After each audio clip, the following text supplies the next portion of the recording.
नमस्कार श्रोते हो, मी आरजे कोमल तुमच्या सगळ्यांचं स्वागत करते. तुम्ही ऐकत आहात आचार्य 90 FM युअर ओन रेडिओ. श्रोते हो, आपल्या आजच्या विशेष पॉडकास्टमध्ये, आपल्या आजच्या विशेष मुलाखतीमध्ये आज आपण भेटणार आहोत वास्तुतज्ञ आणि tarot card reader Rajani Gautam More यांना. खरं तर आपल्या सगळ्यांनाच माहिती आहे की आपण एखाद्या वास्तूमध्ये प्रवेश करताना, एखादी वास्तू खरेदी करताना किंवा एखाद्या नवीन वास्तूचं काम करत असताना ती वास्तू परफेक्ट आहे का, त्या वास्तूमध्ये असणाऱ्या सगळ्या गोष्टी या अतिशय व्यवस्थित पद्धतीने बांधल्या गेलेल्या आहेत का, किंवा ती वास्तू आपण आपल्याला तिथे आयुष्य काढायचं असतं, आपल्याला आपली पुढची जर्नी तिथे हे करायची असते आणि त्यामुळे आपण त्या वास्तूच्या विषयासंदर्भातलं जे काही पूर्ण नॉलेज आहे किंवा त्या वास्तूच्या संदर्भातलं जे काही काम आहे ते आपण अगोदर करून घेतो आणि मग आपण आपल्या पुढच्या आयुष्यासाठी आपण तिकडे राहायला जातो. तर हे वास्तू झालं.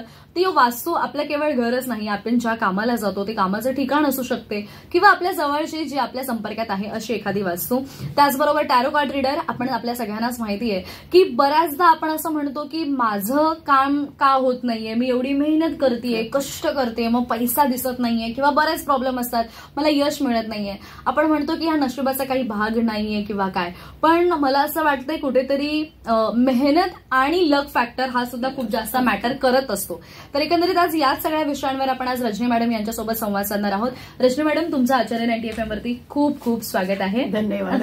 खरं तर मुलाखतीला सुरुवात करण्यापूर्वी तुम्ही या क्षेत्रामध्ये कशा आलात आणि कशा पद्धतीने तुम्ही हे सुरुवात केली आहे? माझे आजोबा होते, माझे वडिलांचे वडील रामचंद्र सोनवणे. ते आधी भविष्य बघायचे. ते भविष्य बघताना त्यांच्यासोबत मी जायची. तर मला पण मला आवड होती आणि असं म्हटलं गेलं तर तिसऱ्या पिढीमध्ये ते नातीला जाणेस, त्याच्यामुळे मला आलं ते. तर मला पण त्यांचं बघून बघून ते वास्तू बघायचे, भविष्य बघायचे, लोक खुश व्हायचे, आनंदी व्हायचे. तर मला वाटलं मी का नाही करू शकत.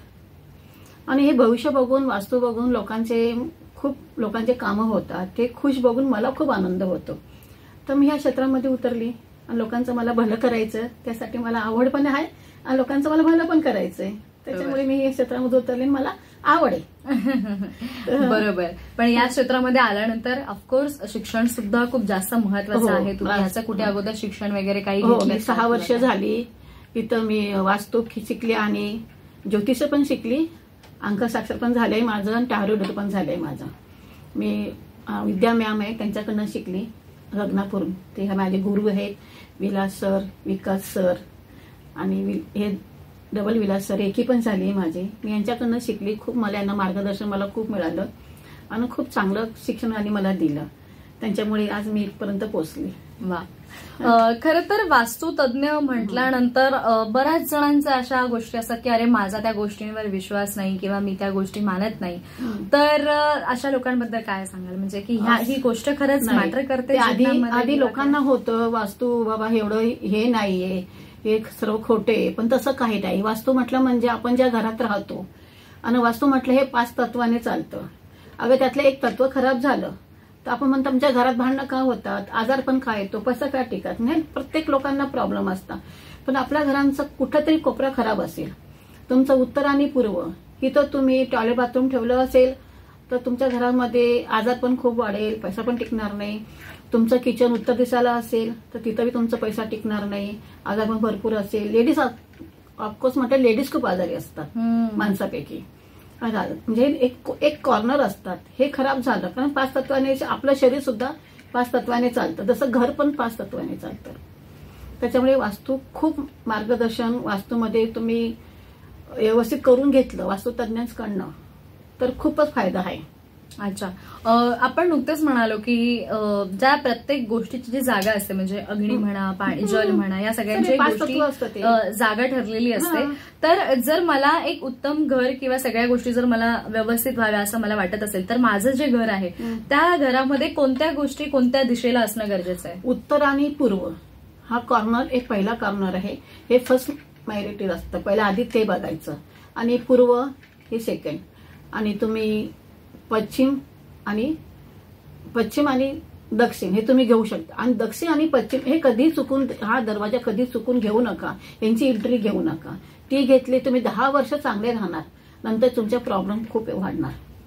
आणि तुम्ही आग्नेय घेतला दरवाजा, तिथं नेहमी सतत तुम्ही आजारी राहणार, काही ना काही प्रॉब्लेम क्रिएट राहणार. तर तुम्ही ह्या 2 गोष्टी तुम्ही टाळल्या तर खूपच फायदेशीर तुमचं ठरेल. आग्नेयला पण टॉयलेट बाथरूम यायला नको आणि उत्तर आणि पूर्वेला पण टॉयलेट बाथरूम यायला नको. कॅन्सरचा जास्त 100% प्रॉब्लेम होऊ शकतो. अरे बापरे. ह्याने तुम्ही सांभाळून वास्तू बघून वास्तू तज्ञांकडनं जाऊन तुम्ही त्यांना सोबत घेऊन गेले आणि दाखवले तर फार उत्तम आहे. अच्छा. है ना. आणि किचन म्हणा किंवा बेडरूम म्हणा किंवा देवघर म्हणा यांच्या किचन कधी बी अग्नीला पाहिजे. अगर अग्नीला नसेल तर मध्यभागी दक्षिणेला ते पण चालेल किचन, ते बी उत्तम आहे. पण तुम्ही उत्तरला घेतलं, मी आधीच तुम्हाला सांगितलं, उत्तरला घेतलं त्यातली स्त्री आजारी असते नेहमी. तिथं पूर्वेला आणि उत्तर पूर्वेला किचन असलं तर पैसा घरात तुमचा टिकणार नाही. कारण तुमचे तिथं पाणीचं तत्व आहे. पाण्यामध्ये किचन नसतं है ना, कारण उष्ण असतं ते. तर तुम्ही तिथं पण किचन करू नका. माझं सजित सांगायचं तात्पर्य एवढं आहे ना. त्याच्यामध्ये तुम्हाला खूप परेशानी येणार, पैसा टिकणार नाही. मग तुम्ही म्हणणार वास्तू आमचा चांगलं घर आहे का असं होतं. कारण यांची हे थोडी थोडी कारणं असतात, थोडे कोपरे असतात, हे आपल्याला बघावं लागतं. आणि देवघर मुळात म्हटलं म्हणजे तुम्ही उत्तर पूर्वेलाकडे ठेवू शकतात आणि पश्चिमला आणि उत्तरला पण तुम्ही ठेवू शकता. ही जागा देवघरासाठी असते. अगर जागा नसते तुमच्याकडे पूर्वे आणि उत्तरला तर मी पश्चिम आणि उत्तरला तुम्ही देवघर तुम्ही ठेवू शकतात. अच्छा. नक्कीच. मला असं वाटतं अतिशय महत्वाची गोष्ट होती की एकंदरीत जर आपण एक परफेक्ट वास्तू पाहतोय, घर पाहतोय की आपल्याला योग्य घर कोणत्या दिशेला काय असावं हे जर आपल्याला माहिती असेल तर आपण त्या हिशोबाने आपण तसं आपलं घर जे आहे ते मॅनेज करतो, घेऊ शकतो. मुळात मॅडम काय होतं की बऱ्याच वेळेला कधी कधी वास्तू ऑलरेडी तशा बांधलेली असते किंवा आपल्याला आता ती दिशा जी आहे ती तशी तर आपल्याला काही त्याच्यामध्ये बदल करता येणार नसतील. पण मग जर माझी वस्तू आहेत काही त्याच्यामध्ये काही गोष्टी चुकलेल्या आहेत, पण मग त्याच्यामध्ये जर मला काही व्यवस्थित जर माझं घर काही प्रॉब्लेम्स आहेत ते हे करायचं असेल तर मी काय करू शकतो. छान प्रश्न आला हा. कारण आम्ही जेव्हा जाते मी व्हिजिटला तर मी हे मला प्रॉब्लेम माझा सांगतात मला क्लायंट, तर आमचं घरामध्ये असे खूप प्रॉब्लेम आहे हे. तर त्यांचे चुकी ठिकाणी किचन असतं, चुकी ठिकाणी त्यांचा बेड असतो, कलर असता, पडदे असतात. ती वास्तूमध्ये गेल्यानंतर मला कळतं त्यांची एंट्री येते कुठे जाते कुठे. तर त्यांना मी सजेस्ट करते बाबा असं जिथं असे त्याचं मी बिन तोड फोड्या त्यांचं मी ते घर बॅलन्स करते. आणि त्यांना सर्वांना चांगला रिझल्ट आलेला आहे. सर्वांना खूप छान रिझल्ट आलेला आहे. मला ते क्लायंट खुश झाले की मला खूप बरं वाटतं त्यांना.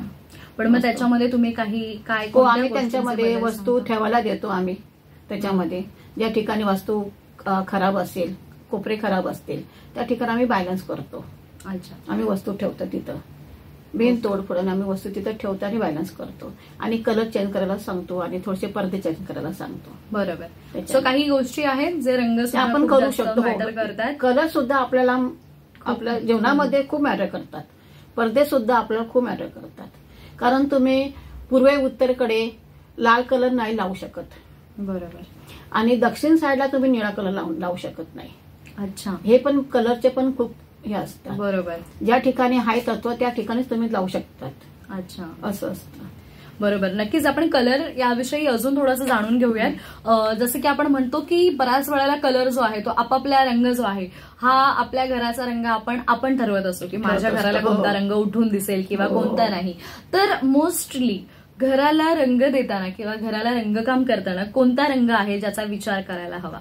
तुम्ही व्हाईट कलर असेल, व्हाईट आपलं पिवळा कलर असतं, एकदम हलका पिवळा है ना, जसं डार्क नको पाहिजे, लाईट पाहिजे तर तुम्ही लावू शकतात त्याच्यामध्ये. कारण उत्तरला घर असेल, उत्तर पूर्वेला त्यात तुम्ही निळा कलर लावू शकता, पण तो पण लाईट कलर. हा, पण तुम्ही दक्षिणला निळा कलर येऊ नका द्या, तिथे लालच लावा. लाल नाही तर ऑरेंज. अच्छा. एवढं त्या भिंतीला असं. पण दुसरे कलर नको लावा. बरोबर. तुम्ही व्हाईट ऑफ व्हाईट लावला तर फार उत्तम. वा. तर तुमच्या घरामध्ये छानपैकी एनर्जी येणार. येस. येणार. आणि तुम्हाला स्वतःला तुम्ही अनुभव घेऊन बघा, खूप छान वाटणार. बरोबर है ना. अनुभव घेतल्याशिवाय नाही कळत ना. बरोबर. कारण आजकाल लोकांना पहिले आधी नव्हतं लोकांना विश्वास, पण आधी आता खूप लोकांना विश्वास झालेला आहे. बरोबर. कारण माझे क्लायंट आहेत ना इतके खुश झाले माझ्यापासून, मॅडम तुम्ही आमच्या घरामध्ये छान केलेलं आहे, मला खूप फायदा झालेला आहे. क्या बात. खूप छान आहे. म्हणजे मी खुश आहे. क्या बात आहे. श्रोते हो, आजच्या आपल्या विशेष पॉडकास्टमध्ये वास्तुतज्ञ आणि tarot card reader Rajani Gautam More आज आपल्यासोबत इथे जोडल्या गेलेल्या आहेत. त्यांच्यासोबत ही जी मुलाखत आहे ही आपण अशीच सुरू ठेवणार आहोत, पण वेळ झालेली आहे छोट्याशा विश्रांतीची. तुम्ही मात्र कुठेही जाऊ नका, ऐकत रहा आचार्य 90 FM युअर ओन रेडिओ.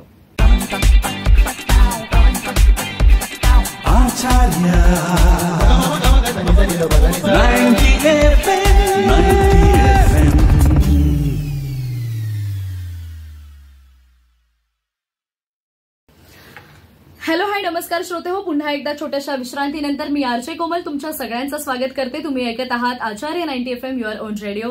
श्रोते हो, आपल्या आजच्या विशेष मुलाखतीमध्ये आज आपल्यासोबत जोडल्या गेलेल्या आहेत वास्तुतज्ञ आणि tarot card reader Rajni More madam. आणि रजनी मॅडम सोबत आपली ही जी मुलाखत आहे ही अशीच पुढे आपण सुरू करतोय. मॅडम, मगाशी आपण घराविषयी बोललो की घरामध्ये रंग सुद्धा किती जास्त मॅटर करतात, घरामध्ये रंग सुद्धा आपण कसे दिले पाहिजेत, घरातले असणारे पडदे कसे असले पाहिजेत किंवा काही या सगळ्या गोष्टी झाल्या. आता थोडासा वेगळा प्रश्न आहे की टॅरो कार्ड्स जे आहेत ते किती मदत करतायत एखाद्या माणसाचं, एखाद्या व्यक्तीचं भविष्य घडवण्यासाठी म्हणा किंवा त्यांचा प्रेझेंट वर्तमान काळ चांगला करण्यासाठी. छान प्रश्न आहे.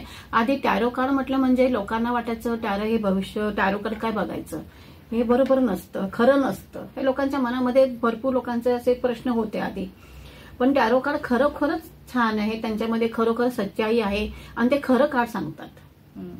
जे तुमच्या भविष्यामध्ये काय घडलेलं आहे ते बरोबर सांगतात. तुम्ही मागच्या वर्षी काय घडलेलं आहे, आता काय घडणार आहे आणि पुढे काय होणार आहे हे सुद्धा ते सांगतात. भूतकाळ, भविष्यकाळ आणि वर्तमान काळ, हे तिघे काळ ते कार्डमध्ये आम्हाला ते दिसतं आणि आम्ही ते वाचून त्यांना सांगतो असं कार्डमध्ये. अच्छा, तर एकंदरीतच काय की एक गाईडलाईन आपण म्हणू शकतो की आयुष्यात पुढे जाण्यासाठी एक गाईडलाईन आपल्याला मिळते आपल्या ह्या कार्ड्सद्वारे. मॅडम, आतापर्यंत बरीच क्लायंट्स आपण ज्यांना म्हणूया ते तुमच्याकडे येत असतील समस्या सोडवण्यासाठी. तुम्ही अनेकांना भेटत असाल, कशा प्रकारचे अनुभव येतात तुम्हाला? खूप छान अनुभव आले मला. जेव्हा माझे क्लायंट माझ्या समोर येतात, त्यांचे मला प्रश्न माझ्या पुढे मांडतात, पण त्यांना मी एक होप देते, तुम्ही माझ्यापर्यंत पोहोचले ना तर काम तुमचं नक्की होणार. पण त्यांना ते खूप बरं वाटतं, चला मॅडमने काहीतरी आपल्याला सांगितलं, आपलं काम नक्की होणार आणि त्यांचं काम होतं आणि ते खूप खुश होतात आणि ते स्वतःच मला सांगतात थँक्यू मॅडम, माझं काम झालं. तर मला खूप बरं वाटतं, चला मी काहीतरी करते देशांसाठी, मला लोकांसाठी माझं काहीतरी मदत होते. म्हणजे मला ते करायची मदत, मी पैसा आधी प्रश्नात सांगितलं यासाठीच मी इथं आले धर्तीवर. बरोबर. तर मला चांगलं काम करायचंय आणि नाव माझं कमवायचंय मला. बरोबर आहे की नाही? तर लोकांचे कामं होतात, त्यांचे हसतात, चेहरे हसून जातात ना माझ्यासाठी, तर मला खूप बरं वाटतं. माझे क्लायंट नाही, ते माझी फॅमिली झालेली आहे. वा वा वा वा, क्या. मी त्यांना क्लायंटच मानत नाही आणि त्यांना नेहमी म्हणत असते क्लायंटला, तुम्ही माझी फॅमिली आहे, मला जुळले तुम्ही. काय तुमच्याविषयी मला सारखा विचार असतो यांचा चांगलं व्हावा. बरोबर. आणि युनिव्हर्सला हमेशा मी प्रार्थना करते हे माझ्याकडे आलेत ना, ह्यांचं काम होऊ दे. बरोबर. आणि माझी फॅमिलीच आहे ते काय माझे. नक्कीच. मॅडम, थोडासा वेगळा प्रश्न आहे. बऱ्याच वेळेला असं होतं की बॅकग्राऊंड खूप चांगलं आहे, काम चांगलं आहे, पैसा पाणी खूप येतोय, तरीही बऱ्याच लोकांच्या आयुष्यामध्ये अप्स डाऊन्स असतात, लोक सॅड असतात, दुःखी असतात, त्यांच्या आयुष्यात टेन्शन असतं किंवा अशा गोष्टी का घडत असतात? त्यांचे ग्रह असतात, कारण 7.5 असते, ग्रह असतात. एखादी ग्रह खराब असेल, अगर राहू खराब असेल, त्यांचा राहू खराब असेल तर राहू खूप फाडून म्हणजे भरपूर पैसा देतो, कधी कधी डाऊन करतो अचानक. मग लोक म्हणतात बा इतका पैसा आमच्याकडे होता तर डाऊन झाले, कारण राहूमुळे. राहू कधी माणसाला खूप हे करतो, तर आम्ही राहूवरची पण रेमेडी देतो त्यांना, सांगतो रेमेडी करा. काय त्यांचे शनी खराब असतो, 7.5 चालू असतं, केतू खराब असतो. हे ग्रहामुळे सर्व प्रॉब्लेम आपल्या जीवनामध्ये येतात. जसे आपलं घर 5 तत्वात चालत असेल तसं शरीर पण आपलं 5 तत्वावर चालतं. बरोबर. कारण शरीराचं आपलं तत्व खराब झालं म्हणजे एखादी ग्रह खराब झालं तर आपले अनर्शी आपले काही पण कामं अडथळे येतात, काम होत नाही. तर आम्ही त्यांना उपाय सांगतो आणि त्यांचे कामं आम्ही पूर्ण करून देतो. बरोबर. असं. नक्कीच. मॅडमनी आपल्या समोर कार्ड सुद्धा ठेवलेले आहेत. प्रत्येक कार्डचं एक वेगळं महत्व आहे. मी जस्ट माझे श्रोते, आता खरं तर काही श्रोते आहेत जे ऐकतायत, पण काही पाहणारे श्रोते सुद्धा आहेत युट्यूबवरती आपला हा एपिसोड पाहतायत.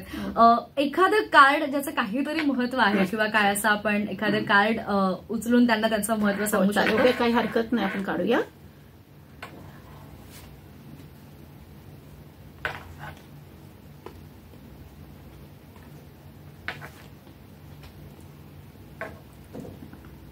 आपण कोमल मॅडमचंच कार्ड काढलेलं.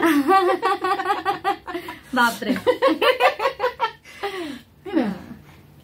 कोमल पैसा वगैरे छान तिच्या नशिबात आहे, पण तिचं घराचं वास्तू थोडं खराब आहे. कोमलचंच कार्ड काढलं आपण. त्याच्यामध्ये वास्तू पण आला आणि भविष्य पण आलंय. कार्ड मध्ये तुम्हाला वास्तू पण दिसतं आणि भविष्य पण दिसतं. अच्छा, असं छान आहे. पैसा वगैरे छान कमवते कोमल. छान आलेलं आहे कार्ड. कोमलच्याच नावाने काढलेलं आपण. पैसा वगैरे पण येतो है ना. येस.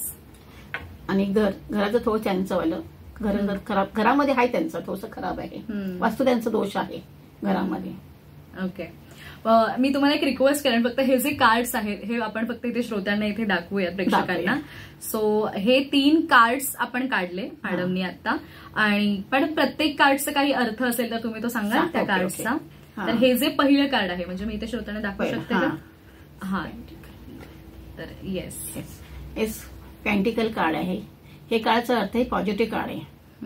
अगं तुम्हाला जातकाने सांगितलं क्लायंटने माझ्याकडे पैसा वगैरे येईल का, माझं काम होईल का, तर हो नक्की होणार. तुमच्याकडे पैसा येणार, तुम्हाला जॉब लागणार है ना, तुमचं घर होणार. ह्या प्रश्नाचं उत्तर याच्यामध्ये असतं. अच्छा. आणि त्यांनी मला कधी विचारलं, जातकने विचारलं, तर माझं घर होणार का, माझ्या घरामध्ये सतत भांडण होत असतं, हे होतात, पण त्यांच्या घरामध्ये हा वास्तुदोष असतो. बरोबर. त्याच्यामुळे यांना थोडासा प्रॉब्लेम होऊ शकतो.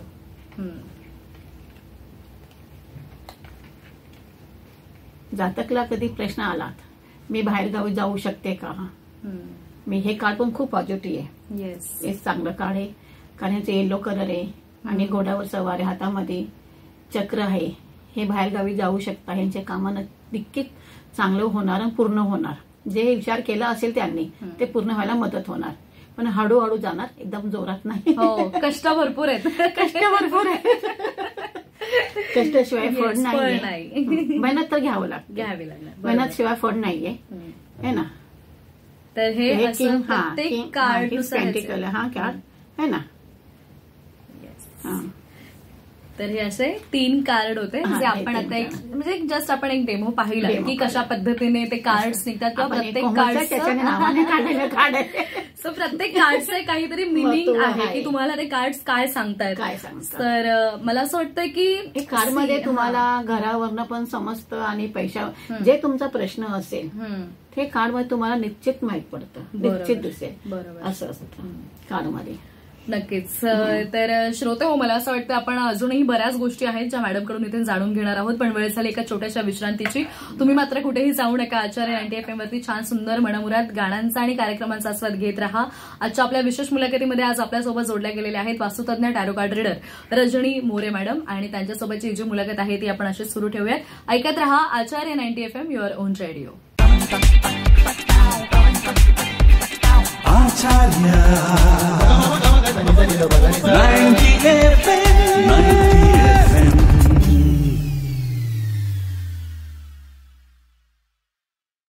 हॅलो हाय नमस्कार श्रोते हो, मी पुन्हा एकदा आरजे कोमल तुमच्या सगळ्यांचं या छोट्याशा विश्रांतीनंतर आपल्या आजच्या विशेष मुलाखतीमध्ये स्वागत करते. आजच्या आपल्या विशेष मुलाखतीमध्ये आज आपल्यासोबत जोडल्या गेलेल्या आहेत वास्तुतज्ञ आणि टॅरो कार्ड रीडर, त्याचबरोबर अंकशास्त्राचं सुद्धा प्रशिक्षण घेतलेल्या रजनी मोरे मॅडम.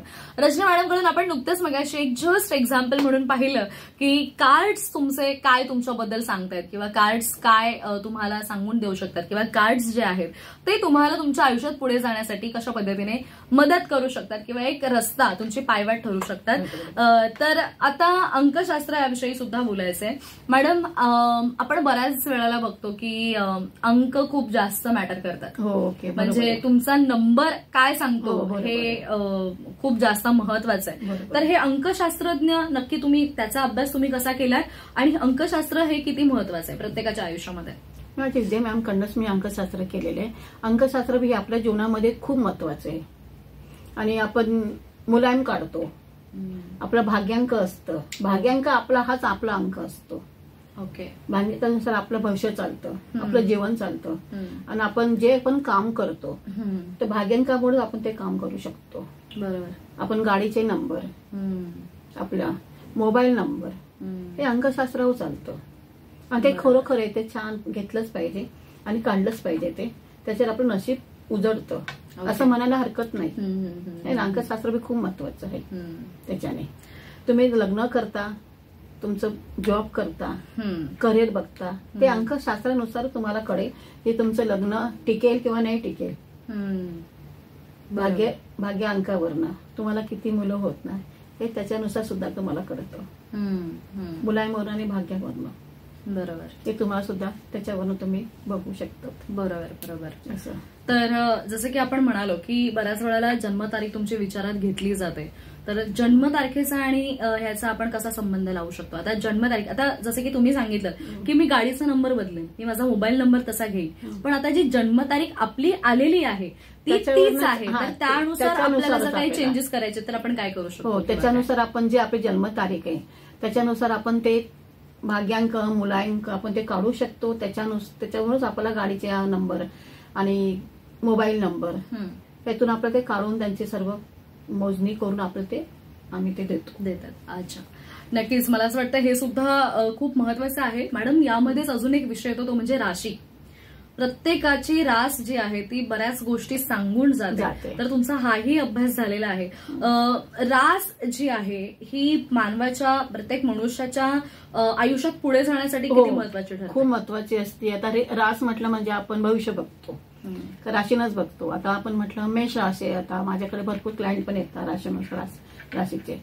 आता आपण पहिली रास आपली मेष आहे. आता मेष राशी म्हटलं अग्नी तत्वाची असते आणि जरा स्वभावाने खूप तिखट स्वभावाचे असतं, पण लगेच शांत पण होता. हे काही निर्णय घेतात ना, पटकन निर्णय घेतात. तर ह्याने निर्णय पटकन घेऊ नये, थोडा विचार करा आणि निर्णय घ्यावा. त्यांना राग पण खूप येतो अग्नी तत्वाचे असल्यामुळे, कारण मंगळाची रास आहे. बरोबर. असल्यामुळे निर्णय आणि स्वभावाने खूप छान असतात. हे सगळ्यांना मदत करतात, मदत करणारे असतात. ह्यांना पैशाचे जास्त प्रेम असतं मेष राशीतल्या लोकांना.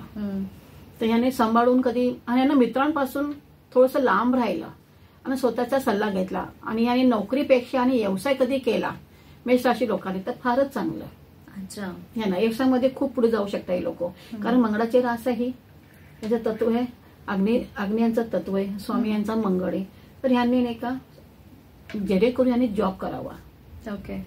आणि त्यांना नोकरी करायची असेल त्यांनी पोलीसमध्ये, सैन्यामध्ये आणि मेडिकलमध्ये यांनी जॉब करावा. अच्छा. नाही त्यांनी बिझनेस करावा. ओके. मी यांना सल्ला देऊ शकते असं. नक्कीच. दुसरी रास आपली वृषभ रास आहे. हे पण खूप रास चांगली आहे. त्यांचं पण मन त्यांचं खूप मोठं आहे. त्यांना खाण्यावर खूप प्रेम आहे. जेवणावर तुम्ही जेवण द्या, सर्व भरपूर द्या, हे जेवणावर खूप प्रेम करतात. त्यांना जेवण खूप आवडतं. म्हणजे जेवणात तुम्ही जेवण त्यांना दिलं ना, सर्व छान छान, ते खुश असतात. अरे, खूप प्रेम करतात. आणि करिअरमध्ये यांचं भरपूर, यांनी पण जॉब केला छानपैकी. हे इंजिनियर होऊ शकतात, मेडिकलमध्ये जाऊ शकतात. मिथुन राशीचे आहे. मिथुन राशीला कोणी पण ओळखू शकत नाही. यांचे डबल चेहरे असतात. हे आपल्या पुढे आणि मागच्या वेगळे यांचे असतात. यांना बोलण्यामध्ये पण ह्यांना कोणी, हे आपलं यांचं काम समोरच्या व्यक्तीकडनं कसं काढायचं ह्यांना मस्तपैकी जमतं.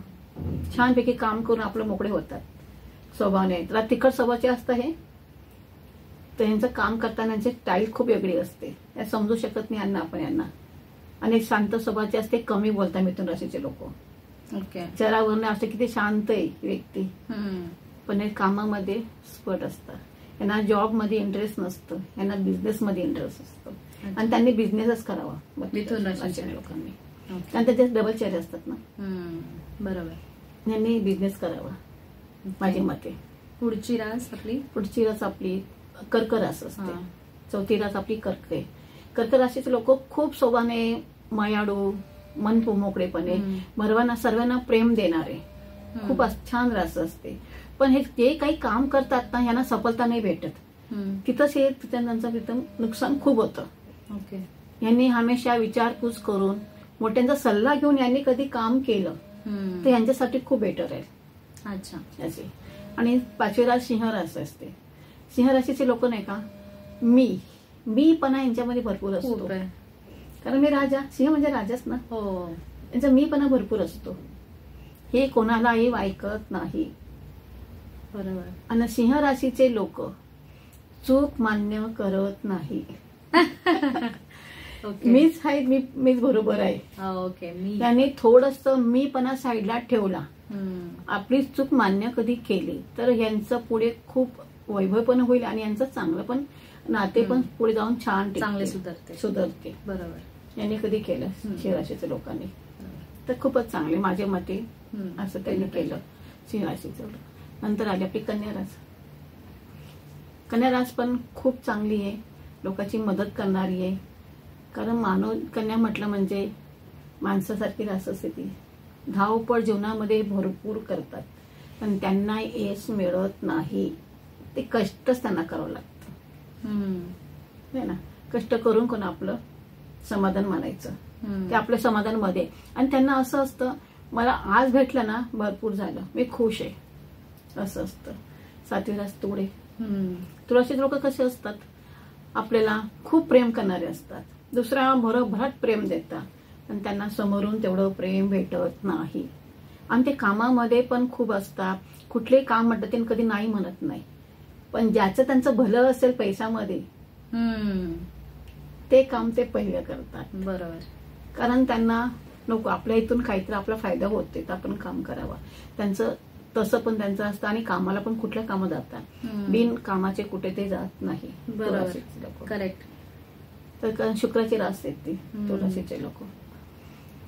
अनवाई तत्वाची रास येते आणि ऋषिक रास येते. मंगळाची रास आहे 8वी रास. खूप स्वभावाने तिखट, पटकन बोलणारे, मागे पुढे विचार करणारे नाही. ओके. विचार करत नाही, समोरचं मन दुखेले बघत नाही. पण त्याने थोडस विचार करून कधी बोललं समोरच्या व्यक्तीला तर फार उत्तम. बरोबर. स्वतःचा विचार कधी समोरचा विचार करायला पाहिजे. बरोबर. तर फार उत्तम त्यांनी कधी केलं. कारण मंगळाची रास आहे ना, तिखट स्वभावाची आहे. त्याचं स्वामी मंगळ आहे ना, तिखट स्वभावाची. त्याच्यामुळे थोडस आता सध्या मंगळाचं वर्ष चालू आहे त्याच्यामुळे त्यांना अजून त्रास आहे त्यांना. धनु राशीचे लोक खूप गोड असतात. त्यांना फक्त फिरायला आणि बाहेर जायला खूप आवडतं. वा. धनुराशीचे लोक त्यांना कपडे फॅशन करायला खूप आवडतं. कामामध्ये पण ते पुढे असतात आणि त्यांना आवडीचं काम पाहिजे. त्यांनी डॉक्टर कधी लाईनला गेलं तर फार उत्तम. डॉक्टर, इंजिनियर, मेडिकल त्याच्यासाठी फार उत्तम. त्यांनी जॉब नाही करू, जॉबच करायचा आणि बिझनेस नाही करूया. त्यांनी तिथं कधी केलं तर फार उत्तम धनुराशीच्या लोकांनी. नंतर मकर रास असते. मकर राशीच्या लोकांनी शांत स्वभावाचे असतात. ते त्याचे चिडचिडे पण असतात कारण ते शनीचे रास आहे ना. शनी कधी शांत बसत नाही ना माणसाला. तो शनी कसा हळूहळू चालणारा सायलेंट आहे, हळूहळू चालणार आहे स्वामी. बरोबर. शनी म्हणजे त्यांनी पण थोडस मकर राशी शांत बोलून शांत कामं करून आपले कामं काढून घेतात शनी असल्यामुळे. आणि त्यांनी आपलं त्यांच्या कामामध्ये खूप अडथळे येतात. त्यांना खूप कष्ट घ्यावं लागतात. खूप कष्ट करून नंतर त्यांना फळ मिळतं. पटकन त्यांना फळ मिळत नाही. आणि तसेच कुंभ राशीचे पण तसेच असतात. खूप मेहनत घ्यायची, मेहनत घेऊनच त्यांना फळ मिळेल. बरोबर. त्या राशीचे लोक. पण कुंभ राशीचे लोक हसमुख असतात, सर्वांसोबत प्रेमाने राहतात, प्रेम सर्वांना देतात. ते कष्ट पण तेवढेच करतात. आणि मीन राशीचे लोक आहे ते मग शुक्राची रास आहे. ही शनीची रास आली मकर आणि कुंभ. आणि मीन राशी शुक्राची रास आहे. त्याची मीन राशीला बी आता 7.5 चालू आहे. कुंभ राशीला पण 7.5 चालू आहे. मकर राशी 7.5 संपली तरी पण अजून खूप प्रॉब्लेम आहे त्यांना 1-2 महिना. सध्या मीन राशीचे पण खूप अडथळे आहेत त्यांना. त्यांनी बी सांभाळून घ्यावा आहे ना. एवढ्या वर्षांसाठी पण कठीण आहे मीन राशी लोकांना बी, कुंभ राशी लोकांना बी काही खूप प्रॉब्लेम येणार आहेत. आपण आता त्यांनी शनीची अर्चना केली, शनी जाऊन मंदिरामध्ये प्रार्थना केली आणि मंत्र बोलला, शनीचा मंत्र यांनी जप केला, त्यासाठी खूप फायदेशीर आहे. मीन राशीचे लोकांनी, कुंभ राशीच्या लोकांनी दर शनिवारी कधी तुम्ही गेले हनुमानच्या मंदिरामध्ये, मंगळवार तुम्ही गेले तिथं हनुमान बसून तिने हनुमान चालीसा तुम्ही कधी म्हटलं तिथं तर फार उत्तम आहे. तुम्ही तिथं आहे की नाही तर तुम्हाला तुमचा शनी थोडा शांत राहील आणि तुमच्या कामाला व्हायला मदत होईल. बरोबर. तुम्ही जा आणि तुम्ही तिथं करा. बरोबर. तुम्हाला शनी लोक घाबरतात. शनी म्हणजे का, शनी घाबरू नका. शनी तुमच्याकडनं कामं करून घेतो, कष्ट करून घेतो.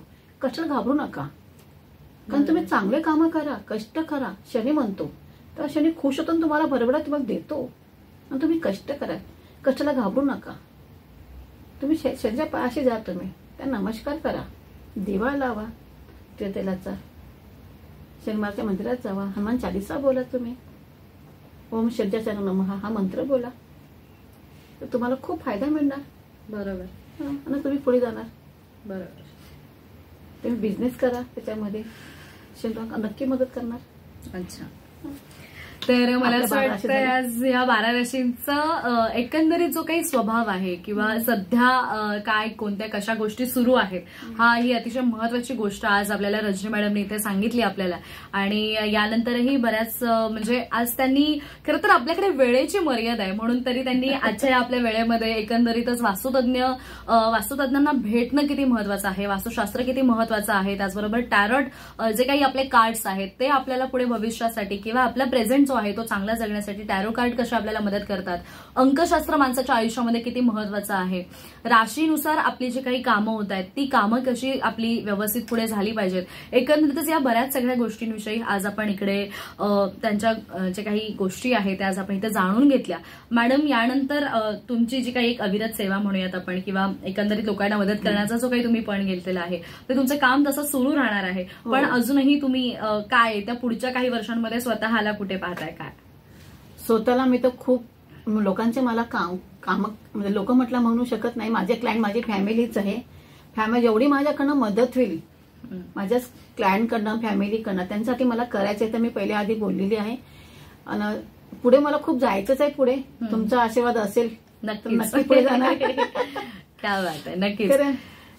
तर श्रोते हो, आजची ही मुलाखत फार वेगळी होती. तुम्हाला जर या काही संदर्भातले प्रश्न असतील तर तुम्ही नक्कीच रजनी मॅडम इंस्टाग्रामवरती सुद्धा आहे, तुम्ही तिकडेही त्यांना फॉलो करू शकता. रजनी मॅडम आज आपल्याकडे स्टुडिओमध्ये आल्या आणि त्यांनी आपल्याला इतका वेळ दिला. त्यांचं या विषयातलं असणारं जे काही नॉलेज आहे ते आज त्यांनी आपल्या इथे सगळ्यांसमोर व्यक्त केलेलं आहे, शेअर केलेलं आहे. आपल्यासोबत त्यांनी बऱ्याच गोष्टींचा उलगडाही त्यांनी केलेला आहे. मला असं वाटतंय की आपण मेहनत करतोय पण त्या मेहनतीला एक योग्य वळण मिळालं किंवा एक योग्य दिशा मिळाली तर आपल्याला यश जे आहे ते खूप मोठ्या प्रमाणात किंवा एक त्याचं स्वरूप जे आहे ते जरा छान असेल असं मला वाटतंय. त्यामुळे या सगळ्या गोष्टींचा नक्की आपण विचार करायला हवा. आणि याच नोटवरती मी आरजे कोमल रजनी मॅडम सोबत तुमचीच इथे रजा घेतेय. तुम्ही मात्र कुठेही जाऊ नका. ही मुलाखत तुम्हाला कशी वाटली या प्रतिक्रिया आम्हाला नक्की कळवा. आणि त्याचबरोबर आचार्य 90 FM ला सोशल मीडियावरती फॉलो करायला विसरू नका. ऐकत रहा आचार्य 90 FM, युअर ओन रेडिओ. धन्यवाद.